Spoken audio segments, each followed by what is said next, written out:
नमस्ते। आज के इस एक्सप्लेनर में आपका स्वागत है। देखिए, एक मजबूत और टिकाऊ भविष्य बनाना बिल्कुल एक गगनचुंबी इमारत खड़ी करने जैसा है। और हम सब जानते हैं कि हर शानदार इमारत को एक बेहद ठोस नींव की जरूरत होती है ना? आज हम इसी सोच सामग्री के आधार पर ये डिकोड करने वाले हैं कि कैसे रियल एस्टेट उस सबसे मजबूत नींव का काम करता है। तो चलिए सीधे इस ब्लूप्रिंट के अंदर चलते हैं। आज के एजेंडे में हम पारंपरिक बचत से आगे बढ़कर रियल एस्टेट के ग्रोथ इंजन और एक सही इन्वेस्टर माइंडसेट को समझेंगे। फिर हम डायरेक्ट और लिस्टेड प्रॉपर्टी की तुलना करेंगे और आखिर में लॉन्ग टर्म वेल्थ बनाने की रणनीतियों को डिकोड करेंगे। ये सब आपके फाइनेंशियल प्लानिंग को एक बहुत ही स्पष्ट दिशा देगा।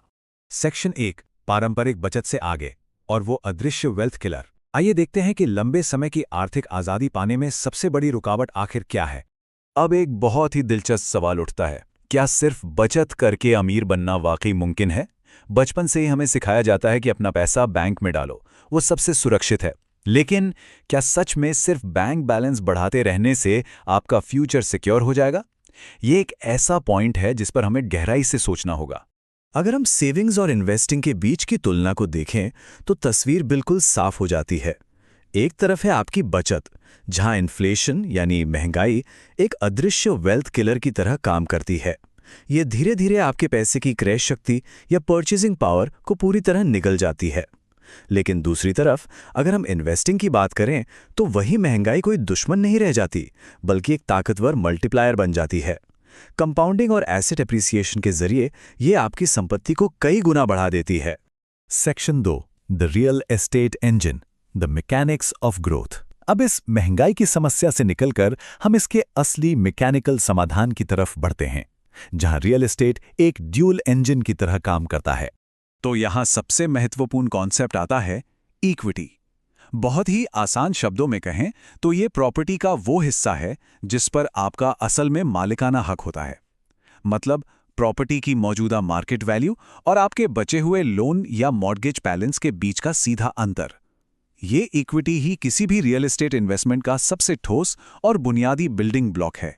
अब जरा सोचिए कि ये वेल्थ बिल्डिंग अपने आप यानी ऑटोमेटेड तरीके से कैसे काम करती है। ये मैकेनिज्म सच में बहुत ही शानदार है। होता यह है कि जब आपका किराएदार रेंट देता है तो उससे आपका मॉर्गेज पे होता है। इससे आपके लोन का प्रिंसिपल बैलेंस कम होने लगता है और इसका सबसे बड़ा फायदा क्या है? आपकी इक्विटी तेजी से बढ़ती जाती है। ये हर महीने आने वाले किराए को एक ऑटोमेटिक वेल्थ बिल्डिंग टूल में बदलने का बेहतरीन तरीका है। यहाँ एक और बेहद शक्तिशाली कॉन्सेप्ट है लेवरेज। आसान भाषा में बहुत ही कम शुरुआती निवेश के साथ किसी हाई वैल्यू एसेट को कंट्रोल करना ही लेवरेज कहलाता है।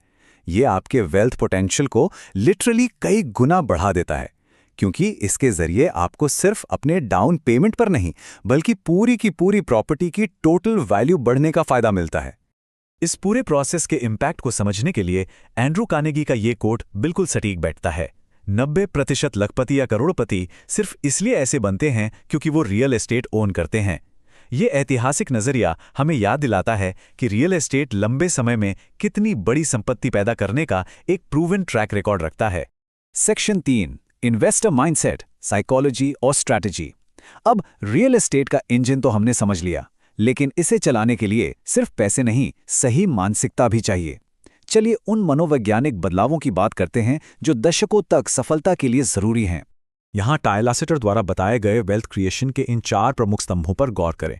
पहला है अनुशासित इनकम मैनेजमेंट, दूसरा स्ट्रेटेजिक सेविंग्स और री इन्वेस्टमेंट, तीसरा एक्टिव इन्वेस्टमेंट परफॉर्मेंस और चौथा टैक्स एडवांटेज का सही फायदा उठाना।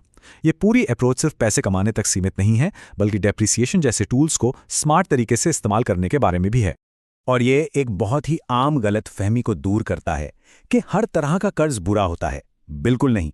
गुड डेप्ट या अच्छा कर्ज वो है जो आपको इनकम देने वाले एसेट्स खरीदने में मदद करे और जिसे आपके किराएदार चुका रहे हों। इसके उलट बैड डेप्ट जैसे कि कंज्यूमर क्रेडिट कार्ड्स, वो बिना किसी रिटर्न के सिर्फ आपकी लायबिलिटी बढ़ाते हैं। सही रणनीति से लिया गया कर्ज असल में आपकी इक्विटी में बदल जाता है। Section 4, direct versus listed property, vehicles for capital. Mindset समझने के बाद अब बात आती है अपनी कैपिटल लगाने के ठोस साधनों की। चलिए देखते हैं कि आखिर निवेश के लिए कौन से व्हीकल सबसे बेहतर माने जाते हैं। यहाँ हमारे पास पूंजी निवेश के दो बड़े विकल्प हैं। एक तरफ है डायरेक्ट प्रॉपर्टी। ये आपको फिजिकल ओनरशिप तो देती है, लेकिन ये इलिक्विड है और इसमें ट्रांजैक्शन कॉस्ट्स काफ़ी हाई होती हैं। दूसरी तरफ लिस्टेड प्रॉपर्टी या रीट्स हैं। ये मार्केट में लिक्विड होते हैं, काफ़ी डाइवर्सिफाइड होते हैं और महंगाई के खिलाफ एक तरह का नेचुरल सुरक्षा कवच बनाते हैं। अब जो चीज़ यहाँ सबसे ज़्यादा दिलचस्प है वो है लिस्टेड प्रॉपर्टी यूनिवर्स के भीतर की प्राइसिंग पावर। अगर हम टॉप राइट की तरफ देखें तो डेटा सेंटर्स और सेल्फ स्टोरेज जैसे सेक्टर्स इन्फ्लेशन के खिलाफ मैसिव प्राइसिंग पावर रखते हैं। मतलब इन सेक्टर्स में महंगाई का असर कम होता है और किराया आसानी से बढ़ाया जा सकता है। ये चीज़ इन्हें आर्थिक रूप से बेहद सुरक्षित बनाती है। चलिए अब इस 10 साल की परफॉर्मेंस वाले चार्ट पर आते हैं। आप देख सकते हैं कि लंबे समय में डायरेक्ट और लिस्टेड प्रॉपर्टी दोनों का ओवरऑल ट्रेंड लगभग एक जैसा ही रहा है, लेकिन हाल ही में जो फर्क या कहें डेविएशन हमें दिख रहा है वो डायरेक्ट प्रॉपर्टी में वैल्यूएशन लैग इफेक्ट की वजह से है। डायरेक्ट प्रॉपर्टी के दाम असल में थोड़ी देरी से एडजस्ट होते हैं, जबकि लिस्टेड प्रॉपर्टी में वैल्यूएशन तुरंत रिफ्लेक्ट हो जाती है। Section 5 strategies for lasting wealth, time, scale और डिसिप्लिन। हम इस ब्लूप्रिंट के आखिरी और शायद सबसे अहम चरण में पहुंच गए हैं, जहां हम जानेंगे कि टिकाऊ सफलता के लिए लगातार एग्जीक्यूशन और धैर्य क्यों जरूरी है।